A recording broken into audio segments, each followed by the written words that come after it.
Miks joostuvad kuuse- ja piparkoogilõhn jõuludega? Seda räägib meile Tallinna Ülikooli tervisekäitumise ja spordibioloogia professor Kristjan Port. Kuuselõhn ja küünlatuli, kus see päkapikk küll tuli. Need laulusõnad ei tule meile meelde keset suve, aga tihti meenuvad alles siis, kui tunneme piparkoogilõhna. Huvitav, miks?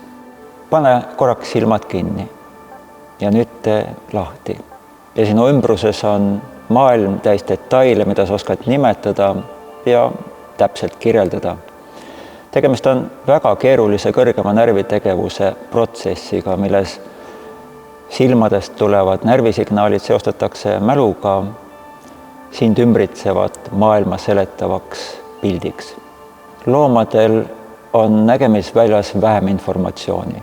Nad ei näe nii palju värve nagu inimesed ja neil on ka natukene lihtsam aju. Aga nad tunnevad hästi lõhna.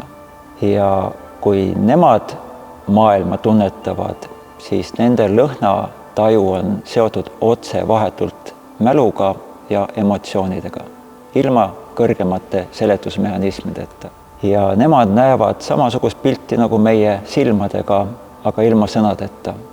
Seal on palju rohkem detaile lõhnades, aga väga oluline on emotsioonid, hirm ja meeldivus ja toredus ja võib-olla ka söögiisu. Ja meil on need samad mehhanismid olemas, aga meie haistmismeel on palju nõrgem.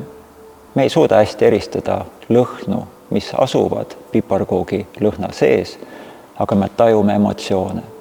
Aga ainult juhul, kui me oleme seda kunagi kogenud, üheskoos jõulupuud kokku pannes ja kaunistades, koos piparkooke küpsetades, omades teineteise suhtes sooja tundeid ja ootusärevust. Vaid siis piparkoogilõhn äratab meis selle toreda tunde.